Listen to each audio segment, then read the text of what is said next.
Welcome to the stream, everybody. Welcome, and let me make sure that. Oh, okay. No camera going on. What's going on here? Sorry, guys. Technical difficulties here. Let me see what's happening. 1 second.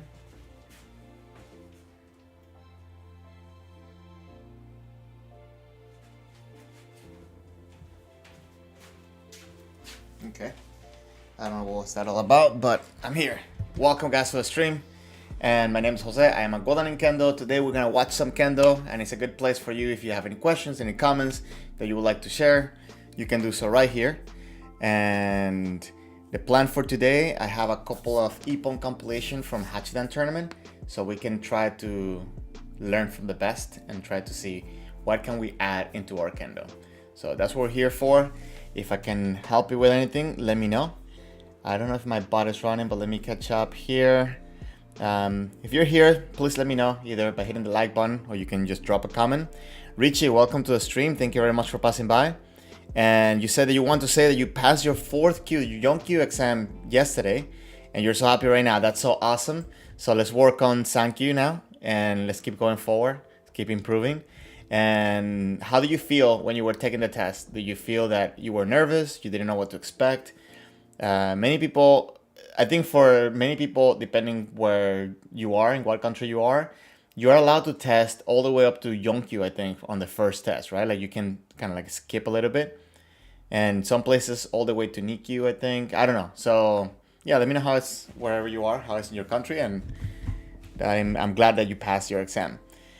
Let me see if my bot is running, because I don't know, I haven't seen the bot pop up. Okay, so if you guys would like to join the Discord server, the link is on the chat. That way you can meet some cool Kendo people. You can message me there if you have any questions, anything I can help you with, you can do so there. And if you would like to support Kendo Tips, you can become a member by hitting the link on the chat as well. And this way you can check out some of the extra perks that you get for being a member. Okay, thank you very much for being here, by the way. And let me just make sure everything is set up here. Okay. Westblade, thank you very much for passing by from Memphis. Yeah, how are things over there? I know you guys were in Florida just recently, right? Like, so how was that?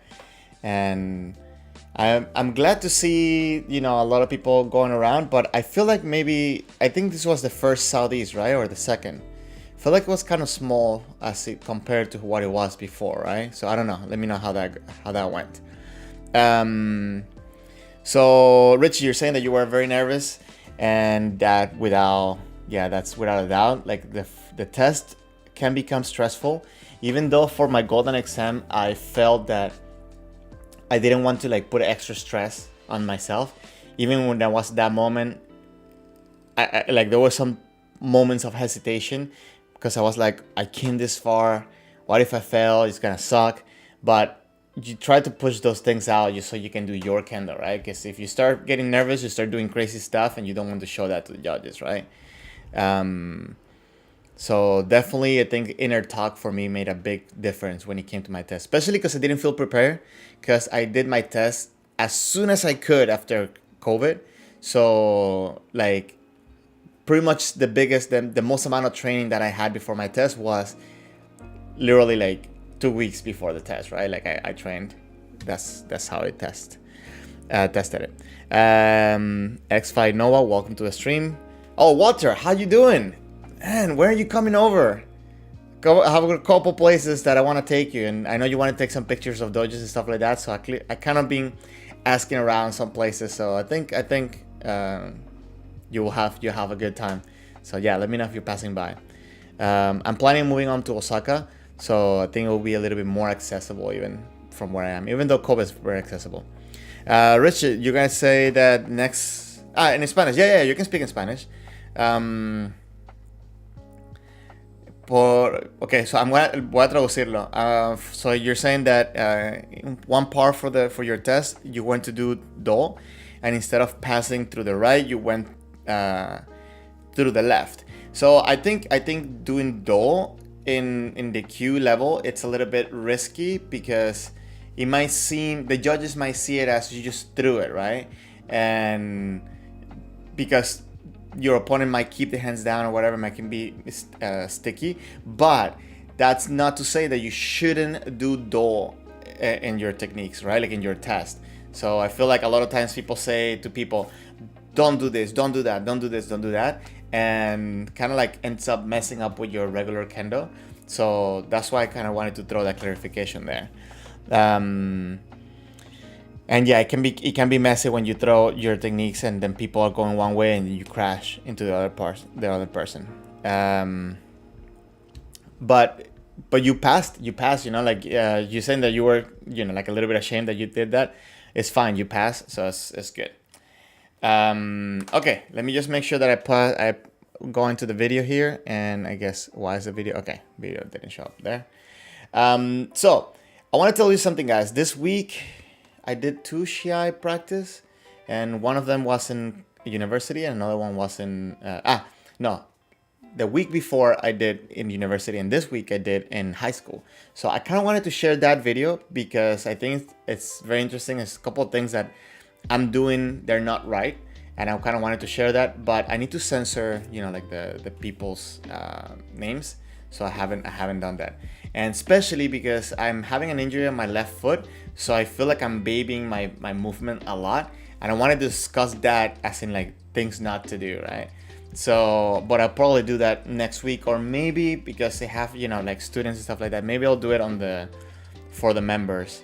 I'm still trying to figure out because I have to censor all that stuff. Anyways, but I did notice a couple things when it comes to fluidity on footwork, and I kind of want to pay attention to that on this video today. My main thing has been about the moment of attack. I think we can study a lot from videos. When is the right moment to attack and why you should attack? And that's going to be the main focus of this, you know, watching today's Ippon compilation. If you have any questions again or comments, feel free to put them out there on the chat box. And let me just make sure that I can see your comments before I keep going, because I'm only dealing with one monitor. Richie, you said that you did Anuchi Komido, so it's an obligatory for the test. Okay, yeah, okay, sorry. I know some tests, some places, especially for Q, you do, you know, your Kihon. So, okay, I understand. Yes. One of the biggest things for this type of test, I always try to tell people, don't rush it, right? Like, just take your time, because it's not about how hard you can hit it. It's more about how good you can hit it, right? And as long as you have good stability, doing it slow can show a lot to the judges more than doing it fast, and allows you to also kind of like think about it and have good points. So we started this video last time, but I kind of wanted to go back to this, starting from this Ippon. I don't know if we watched this one last week, but there's something very interesting from this part. So if you see the player on red, like he is doing a lot of movement in the sword, but the opponent in white is not doing that. It's keeping the center more. So I kind of want to break down a little bit of how these 2 different approaches work and don't work, and let's see if we can learn something from this.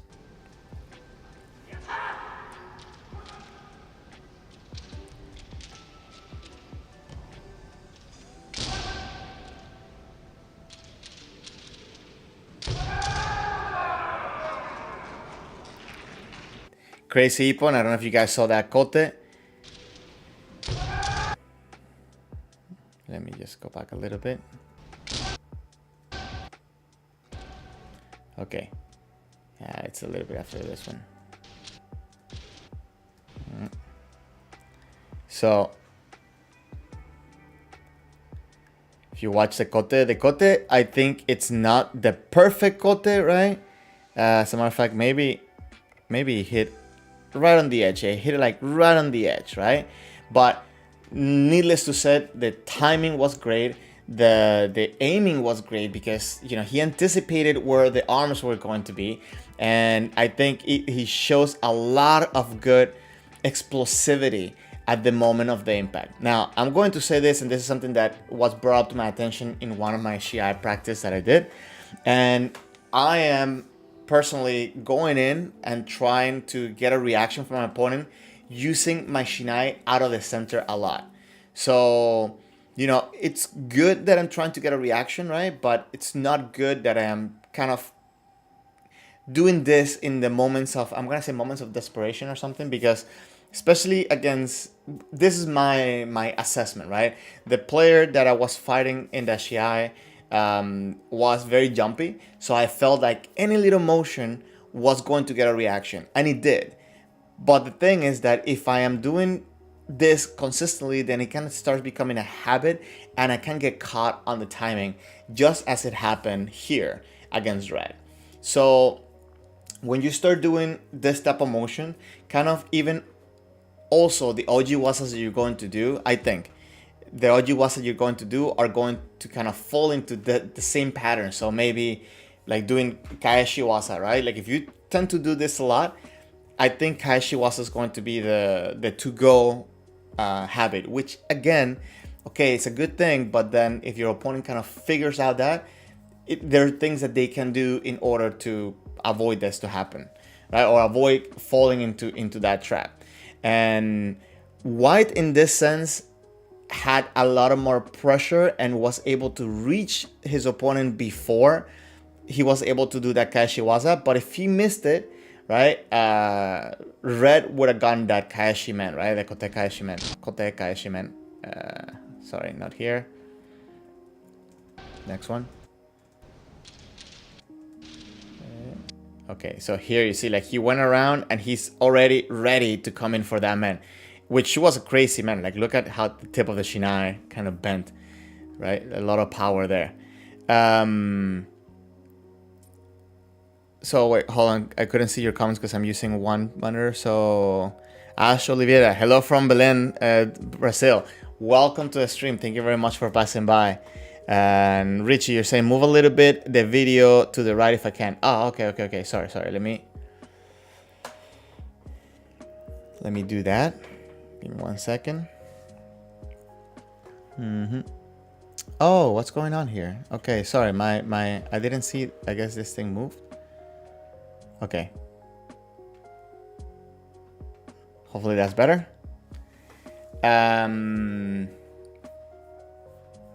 Yeah, I need to. Okay, I like, as I said, I'll be moving so in my new place, and definitely need to get another monitor because like it's essential here. Okay.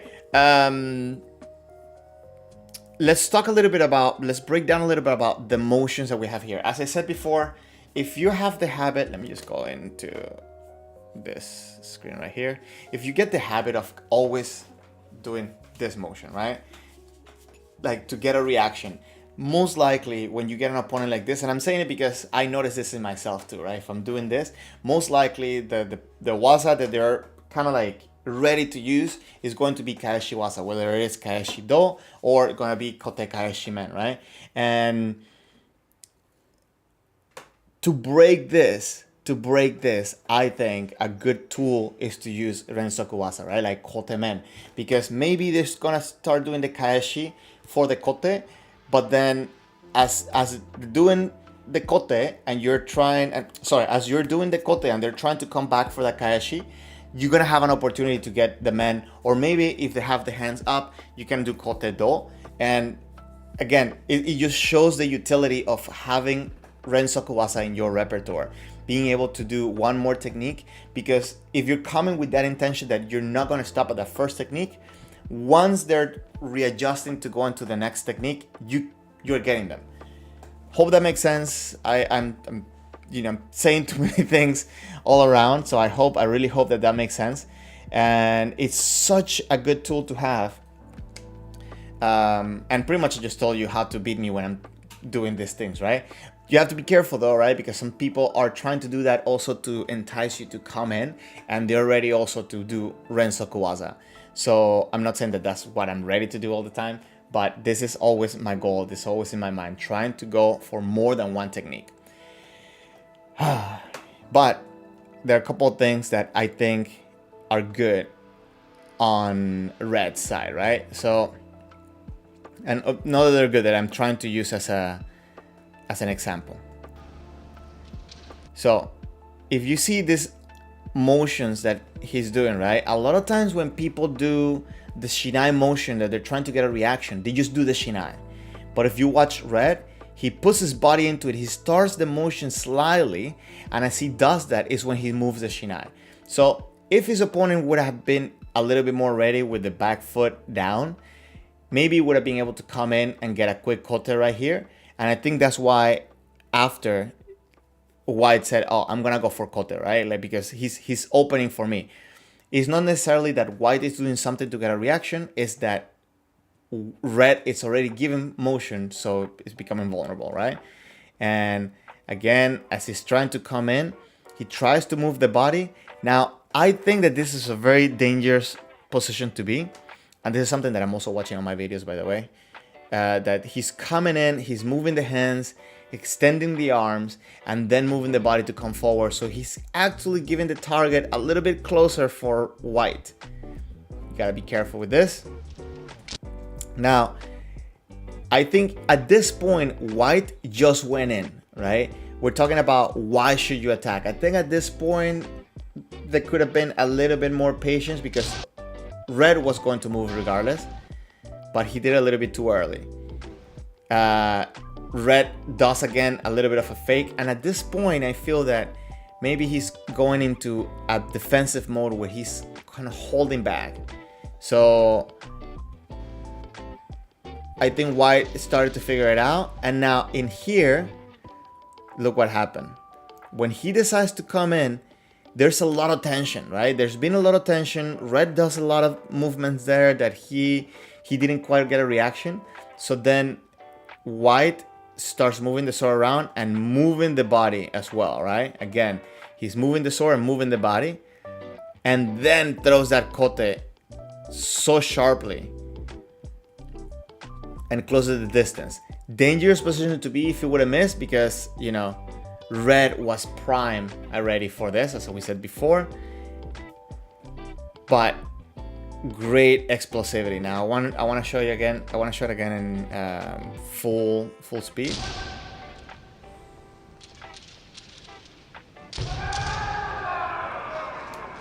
So another thing that I was told last week, and I reminded of last week, is that you have to train your ability to be relaxed and then explode. The whole thing about moving the sword early creates tension. So that's another thing you want to be mindful if you are this type of player, right? You don't want to create the tension, have the tension, and not be able to move, because it takes a little bit of, there's a little bit of a lag if you do this and then you change your mind to go in for a technique.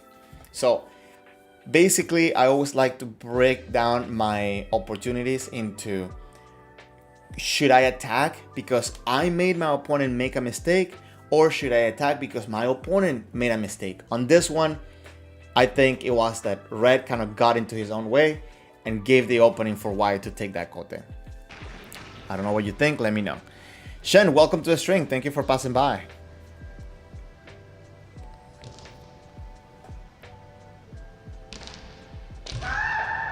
Oh, wait, okay. Well, we should probably watch it full time later. Great anticipation.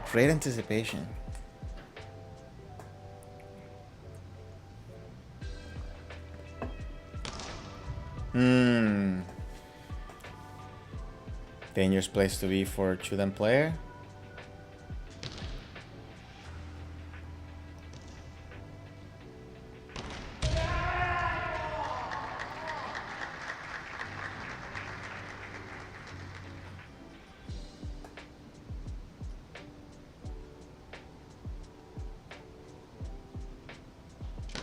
Oh.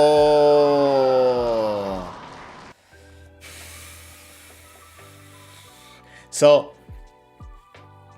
we have to practice Tsuki. We have to practice it. And especially we have to practice it so we understand how to do it without hurting our partner, right? This week, where was it this week? Yeah, like I did a practice this week that I got my opponent Shinai went under my tsukidare, and he made contact with my throat, but because he's good, because he understands how to do tsuki, he was able to make the contact and then take the sword away before causing any damage, right? So yes, it stopped me, and I was coming in, and I did feel it coming in, so I slowed down myself as well, but I cannot take away from his skill to be able to place the shinai where it should go, and at the same time not, hurt me, have this awareness. And this is something that I always want people to practice, just because you need to do it not only because it's a good tool to have, but also because you want to learn how to do it without hurting somebody. So mainly do it with confidence. Let me just catch here. Richie, you're asking the name of the kamae. So sorry, because I have to jump from one screen to the next. So white player is using Yodan no kamae, and Westblade actually wrote it down there. So yes, it's just a variation kamae that we can use in Kendo. And Richie, you're saying is the same as I'm just confusing the names. No, it's Yodan no kamae. Chudan is having the kamae, the regular stance that we normally use, and Shodan is the rank. But also Shodan can be used for like degrees of anyways, Japanese confusing. Westblade, you said Jordan player letting opponent get too close without truly being ready for a quick attack. 100%, and especially we saw that on that kote, right? That kote was you lost against Matthew. You lost against a Jordan player. Talk to us. Talk to us. What do you think caused you to lose? But Westblade, it's kind of long, so I'm gonna say Paul. That's cool. So we saw this here, right? Like he's allowing red to come close, right? And here I think he had very good timing because he caught him. Red came in the moment where he's bringing the sword up, which is not something you normally see people try to do against Jordan players, right? So you want to try do this this too, right? Be mindful that you don't have to wait for them to come up into the Jordan position. You can attack them. So I think that this was really good eyesight on the side of red, and that was really close. Yeah, Paul, you said that was very close, right? Now here, as we saw, as Paul said, like red is being able to close the distance coming in, and I feel that white should have been a little bit more engaged at this point. Needless to say, I wasn't sure who could have had the ippon here because of this. See, wait. Like the reaction that red is doing right now is to bring the hands up, like this moment right here, right? And a lot of times people feel that they're safe here, and I said this a lot every time Jordan player comes up, that you don't want to put your hands up if you're fighting against Jordan player. So very, very tricky. But now let's watch that Tsuki, because that Tsuki was just perfect. Quick little side note here for the Taatari or the Subaseria, sorry, is that look at the engagement, right? Both of them are prepared. This is something that I'm practicing a lot now. It's the engagement or the way of your kamae should be in Subaseria, and your footwork your feet should be just as they're in regular kamae, and I would even say that even closer together. So if your kamae, it's like separated, you definitely have to bring it in. But even in your regular kamae or your, like closer kamae, I think for Subasiriai you should even have it even a little bit closer. Just for me, I feel that there's a lot more stability and ability for me to push myself further back to do fumikomi in the moment of the hikiwasa. So you want to always be prepared for the hikiwasa. Subasiriai is not just a moment, it's not just a transition time. It should be kamae, and I treat it just as kamae.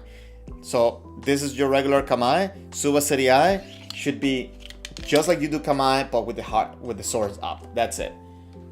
My thoughts. I don't know if you think differently, and they both engage forward. I kind of want to share this, but I don't want to create miscommunication. I don't want to confuse people, but I do want to point something out. You see, when they're separating, they're not lagging by putting the weight down on the forward foot. They're kind of leaning back already, just like if they were going to do hikiwasa. And the first thing they do is they cross their foot one step, right? I don't want to create confusion on people and stuff like that, but I will urge you to pay attention to this, on that, how to come out quicker out of Subasiriai, right? So yeah, Richie, thank you for passing by. The stream will stay on the channel. If I unlist it, you can always go back to the streams playlist, and all my streams are there. And if you have any questions or anything I can help you with, feel free to join the Discord server, which I'll put the link in here. But thank you very much for passing by. It was really nice talking to you, and congratulations again for passing. And we're here every week. Okay, let me catch up with some of this comments. Shen, you mentioned something. To be able to pull back at Tsuki that was missed, it means that the momentum of the fumikomi stops and the demo the correct distance. And the force of the Tsuki can be controlled by the hands to prevent. So, to prevent damage. So, so you have to have control, and that's what you need to practice it. I wouldn't say that to be able to pull back the Tsuki that was missed means the momentum for the fumikomi stops, because you bring the body in, right? But your arms are flexible, right? So you have to learn to throw power, put all the power in there, but at the same time you have a lot of space here that you can play with, and you should always kind of have that ability too, because if you miss it, you should be ready to go again and attack. As a matter of fact, when I practice Tsuki at many of the dojos where I'm at, I'm encouraged that if I miss it, do another technique, whether it is a hikiwasa or just go on for man. So you should have flexibility in your arms. The thing about Tsuki is that you don't want to lock everything in and then drive past it. It should be Tsuki.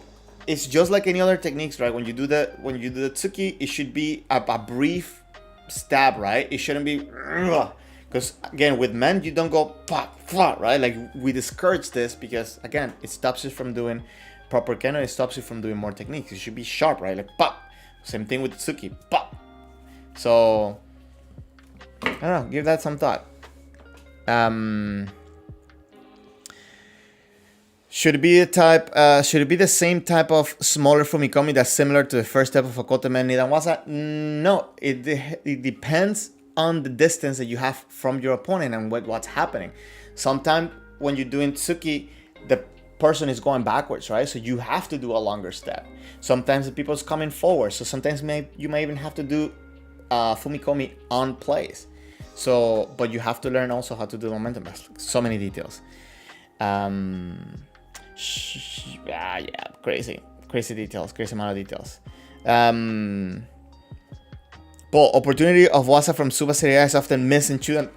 Yes, totally. Especially when you have a Jodan player that is not, sorry, I have hiccups, is not really good, because they're so focused on bringing the hands back up that they completely disregard everything that's happening when they have the hands down.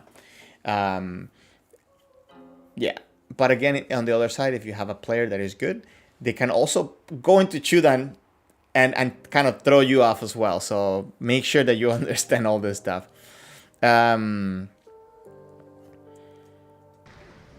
But let's watch the Tsuki again because this is just beautiful. So here you see that there's a little bit of hesitation from red, and this is kind of what made me feel that, oh, white could have it because he's coming in and going back. But as Paul said, he is allowing white is allowing red to come in closer. Now, what makes it so surprising for me, what made it so surprising, I didn't even see it coming until it was done, is that red comes in, puts pressure forward, then comes back, and then goes forward in such a quick way. It was such a cool Tsuki. Look at that. It's like, he's like, what happened? Like, he was bringing the hands down, and then like, what happened? You know, like, oh. So it's crazy. It's crazy.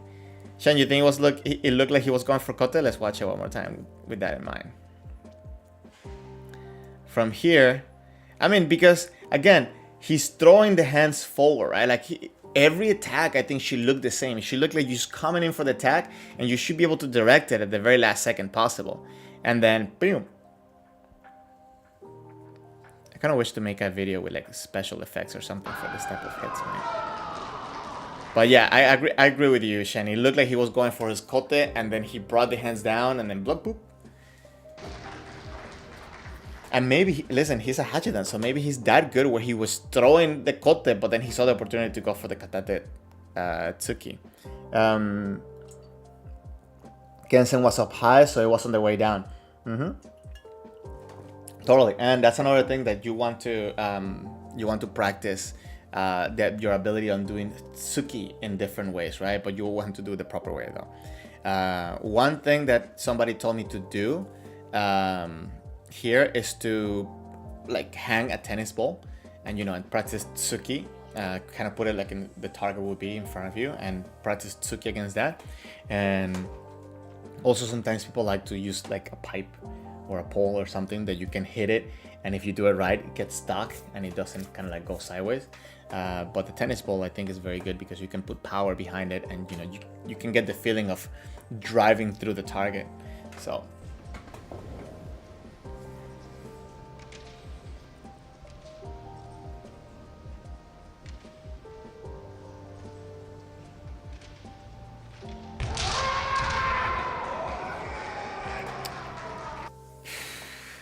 okay, I didn't see the ippon until it was like a little bit too late because I was reading Lily's comment.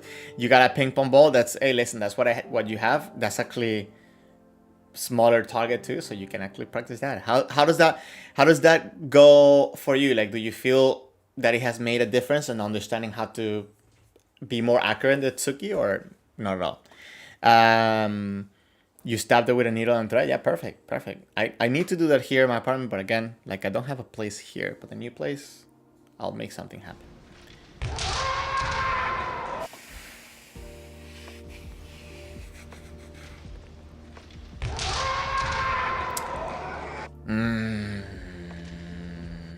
So crazy.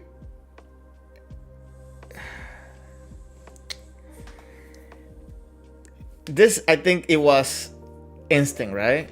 Like he came in, Red is coming in with a mentality that he's going to go, I think. And this is why it's so important to create that mentality early on in your training. When you're, in your cues, Shodan, Nidan, Sandan, you want to go. And every time you get hit, deflected, or stopped, you want to ask yourself why. But never lose or try to gain that confidence of going in, and never get that fear of, I'm coming in, but I have to stop midway. And I think that mentality is what helped Red coming in and continuing to a technique, because he's kind of coming in, like pushing in. He's leaning back a little bit here, so it kind of looked like he was going to go back, but he doesn't. He says, I'm coming in. He does a big motion for that Kaeshi, and I don't, maybe he just thought about it as a block or whatever, but he just went in. And Shen, you're saying that Ega got that kote in. I don't think the judges gave it. First of all, because I don't think he was going for kote. I think he was going for men. And the reason why he got it, if you see, he makes contact pass. Where's my... I don't have a full shinai here. So, you do your tenouchi. Sorry, I definitely need to get another monitor, guys. I'm sorry. Okay, so you do your tenouchi here, right? And you get your impact here. But if you watch, and I'll put it again, if you watch Ega's sensei's impact, it's kind of more like he missed and his hands started doing this.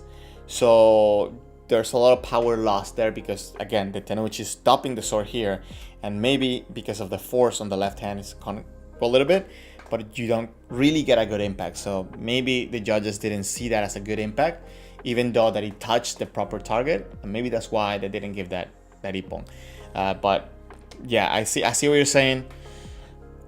I just don't think that was his intention to go in, and that's why he couldn't get a good impact on it. Needless to say, there's something else to be studied here. Watch Ega Sensei on the right, how after he misses his technique, he's still in the moment and he goes again for another technique. Okay, how anticlimactic. Okay, so watch. Goes for that man. Push to deflect and immediately go for another technique. Watch.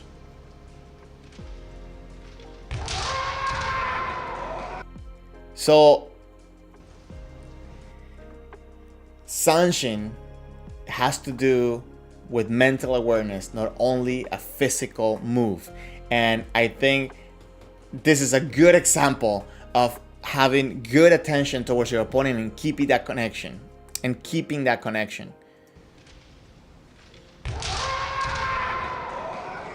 Right?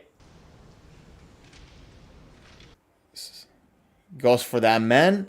He misses the man, but brings his body in. He resets, tries to get his balance and trying to get his opponent off balance by pushing him off, and immediately goes in for a technique. Yes, his opponent wasn't looking at him. It wasn't an ippon, but definitely a good show of somebody that is attentive at every opportunity and always with the mentality of I'm going in, I'm going to attack. This is something that we should all develop for ourselves in order to improve our kendo and take advantage of every opportunity that could present itself. Hope that makes sense. This is great show of attention, I think, of Sanshin. Discipline. They were both in a dangerous shikamae. Red had enough time for the big kaeshi to deflect Ega Sensei's men waza. Well, he didn't deflect it, right? He didn't deflect. I disagree on that because he didn't deflect it. He completely missed the deflection, right? Like, look. He completely missed the shinai. They were both in a dangerous position. Yeah. And they went both for an attack. They just lack of accuracy for that man, because if Ega Sensei would have been a little bit more to the left, definitely would have gotten it, because what ended up happening, I think, was that Red tilted his head and that's what made him miss. Right? But Ega Sensei, he came in for the man, I think, in the time where Red wasn't really ready, because if you see, like, wait, not here. When he's coming in here, he drops the body and he's not really engaged on the back foot. So it's not that he wasn't ready, but it's like his foot position wasn't optimal. So I wouldn't say that it's a Nukido either, because he's waiting to finish that motion in order to start moving forward, right? So yeah, it came out as a Nukido, right? But I don't think that he came in with the intention of doing Nukido. But again, it's my opinion, not necessarily facts.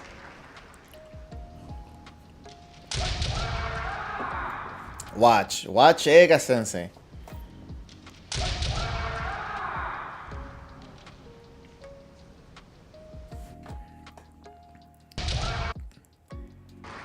Talking about awareness and always being ready for the next technique. Ega Sensei shows it here. You see, he goes for that kote.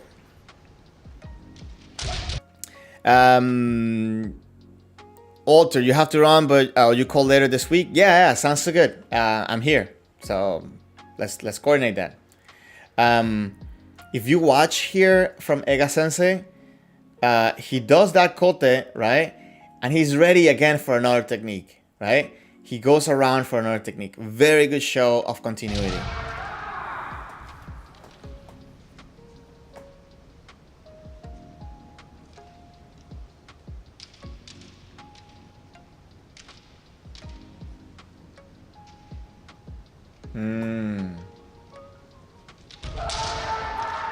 Oh, the great opportunity.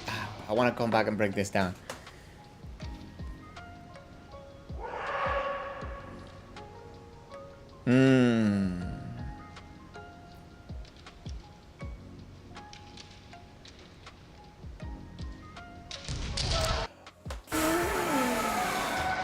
Okay. Tsunami from Butokuden, welcome to the stream. Thank you very much. I'm doing great, and I hope you are too. Okay, there's a couple. Okay, I'm always rooting for Ega Sensei, right? Like both Ega Sensei. Paul, yeah, like wow, indeed. Okay. This is something also that I like to put more into my repertoire, so I kind of want to break it down. But there's something else that I kind of want to bring up here.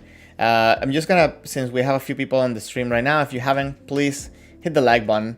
It really helps the stream gets pushed out to more people. And I'm putting the link for the Discord server if you would like to become if you would like to join the Discord server. It's completely free and you can meet more Kendo people. You can message me there. And also if you'd like to support the channel, I'm putting the membership link. This way you can help me keep this channel going and bringing more new things for you. Okay. You can see the perks that you get there too as well. So there's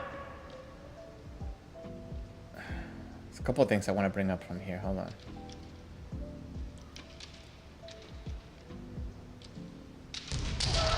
No. We're gonna watch this too, but hold on.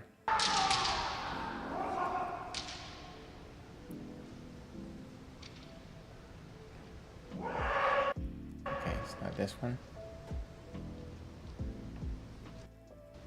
Right here.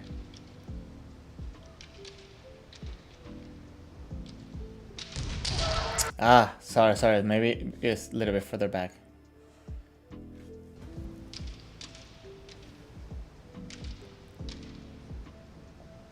Yeah, okay. So if you see this exchange right now, if you see how both Shinais are fighting for the center, but they kind of come into like a stalemate, right? There's a lot of pressure there. A lot of people normally, when they are in this position, they kind of start tensing up and locking up. So it's a good moment to kind of release the pressure and come for kote, because they're so focused on keeping that center. They're so focused to keeping that center that their legs disengage. So not to say that that's what's happening here, right? Because again, if you do it against senseis, a lot of times they're so ready that you come in and they counter you. But what I'm saying is that normally when you have, and I'm saying this also so you can look for it in your kendo, if you start fighting for the center too much, the attention goes into the arms, the attention goes into the shinai, into the hands, and then your feet are just not working. So at that point, if your opponent's coming in, maybe you have a chance to deflect the shinai by using your hands, but if they're good, they're gonna get away from your shinai, and by the time that you do a motion, then you're frozen and then you get hit. So try to always keep in mind, this is something that you can use for your benefit against somebody that's doing this, but for yourself, try to analyze, am I literally putting all my computing power into my arms, or am I being flexible and I'm able to adjust the distance? If my opponent is coming in, can I dodge it? Can I move around and maybe even counter as well? Because it's very common to see that happening.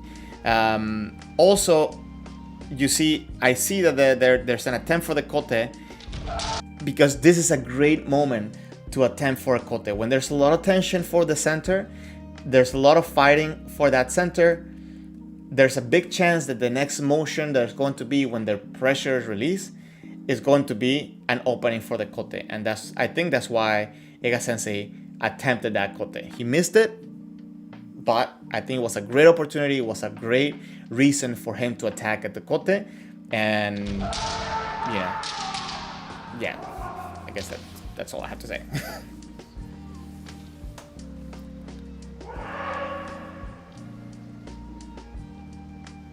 Well, let's watch the Kaeshi, man.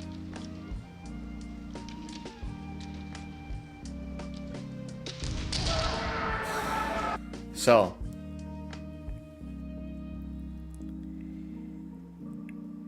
for a second there,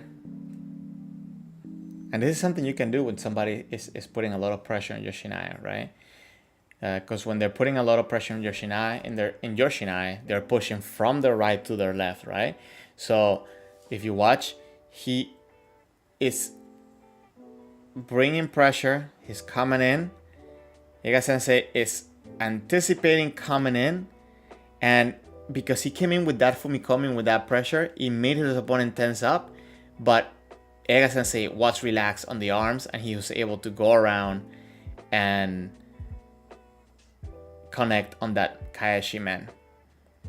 I wouldn't even say Kaeshi man is just moving the sword around, right? Like, and just hitting that man. So if you have an opponent that creates a lot of tension, or if you're managed to make your opponent tense up, you should have in your repertoire the ability to move your sword around, to get out of the way from their shinai and score an ippon. If you watch here, Ega Sensei is coming in with a sharp motion, putting a fumikomi in there, and creates a lot of tension from Red's shinai, and he's able to be flexible, go around the shinai, and connect the men. Great timing, great use of tempo with his footwork, and taking advantage of his opponent tensing up in order for him to go around and get a man.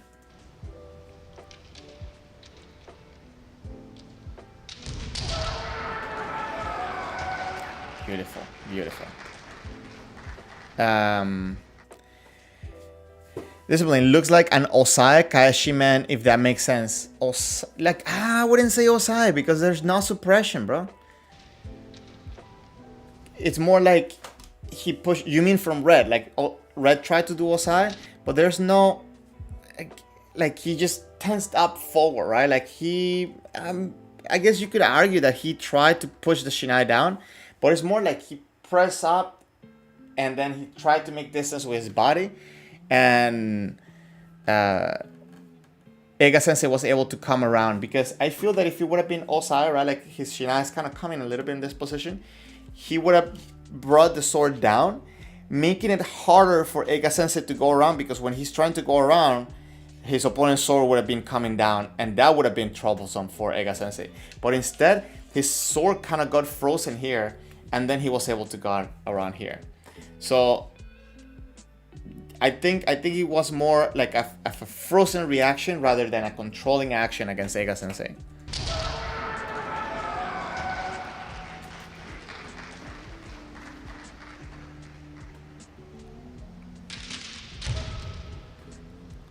Paul, you're saying looks like Ega Sensei was preferred for Kote Kaeshi man.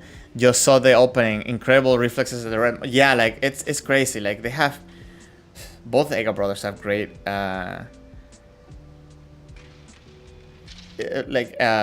Both of them have a great reflexes. And Discipline, you say it's hard to call from this vantage point. I don't think so. I'm saying like it's very clear that he kind of didn't press down, right? Like he kind of went up. Again, opinion.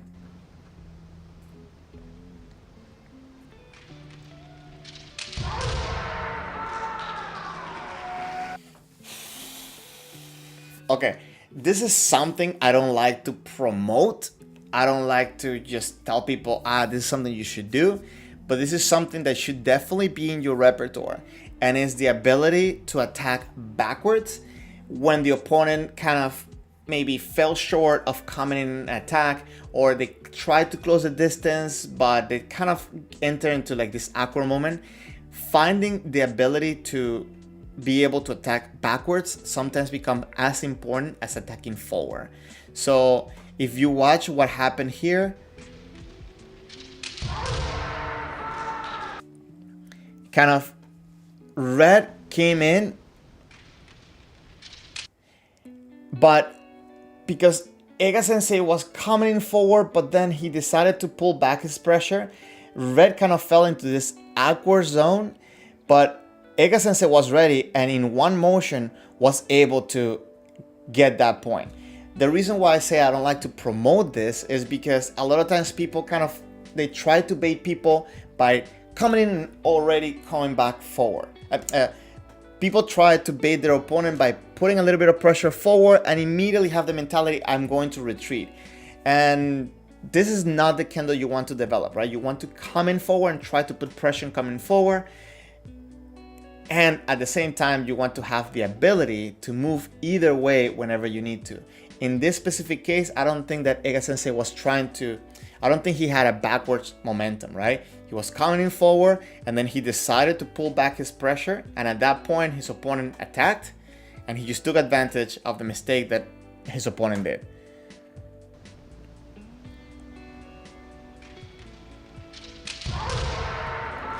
So they're in a very tense situation, right? They're tense.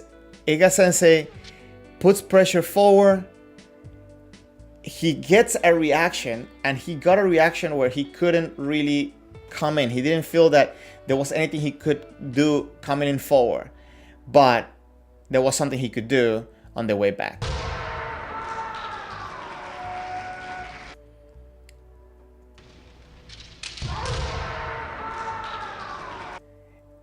Another thing is that if you watch how Ega Sensei is going backwards, he's going backwards not immediately after putting the pressure forward. It's kind of like he's putting the pressure and he realizes that he was in a bad situation to go forward. So he kind of tries to adjust. His opponent is coming in at that moment and he's able to get that moment. Sorry, I got distracted with the anime comment, JC. I actually started Kendo because of anime. I started because of Rurouni Kenshin. And yes, and that's one of the things that I always like to tell people when they start Kendo and they come in from anime, is that it is very different, but you still can find things that you can enjoy and, and grow from it in Kendo. So a lot of times people come with this image that it's going to be just like, like Star Wars or like an anime and stuff like that. There are a lot of connecting points. There are, and we can actually I would like to maybe make a video at some point about these connecting points, but at the same time it's very different. Okay, let me try to focus on this one. So if you watch, Ega Sensei puts pressure forward. He is not in a position where he can attack forward. Maybe he feels blocked. So when his opponent decides to come in, he tries to adjust the distance, putting red in a bad position. And at this moment, he uses, his ability to go backwards as well as going forward to adjust the distance and throw a hikimen with a beautiful impact and beautiful follow through. Definitely something that you want to try to put in your repertoire. Be able to take advantage of when your opponent's coming in and falling short. But again, you don't want to have that mentality that your kendo is going to go backwards. You have to have the mentality of going forward, because then you can take opportunities. You can take more opportunities that way if you have the idea that forward is the way you should go. Hope that makes sense. And if it doesn't, if you have any question or any different ways you do it, please let me know in the comments. Paul, you support anything that brings people to Kendo? 100%. And I always like to ask people, why do you start Kendo? Why are you interested? How do you find it? And always try to find connection to those things when we're at practice, right? Because I do want to motivate people to stay at the dojo and to come in and have fun. Because let's be honest, if you're not having fun in doing Kendo, then why are you doing it, right? Like you should always get something for yourself. Not necessarily that every practice is going to be fun and like, yeah, but you need to get something from it in order to keep motivated to keep doing it. Hope that makes sense, guys. Tomorrow, I am going to meet, I don't know if you guys are familiar with Kajitani-san. Kajitani, he has a YouTube channel and he has also a YouTube channel that he's trying to do in English. So I'm gonna meet him tomorrow. I think we're gonna have a practice. We're going to do some stuff together, and hopefully pretty soon I'm gonna pull out some videos with him. I'm gonna do a little interview, and he's gonna interview me as well. So it's gonna be fun. So stay tuned for that. That being said, I am, packed with stuff that I need to prepare for tomorrow and things that I have to do. So I'm going to cut the stream now. Shen, he is in Japan. I am in Japan too. So yeah, that's why we're gonna meet up. We're gonna meet up in Butokuden tomorrow in Kyoto. So yeah, it's gonna be fun.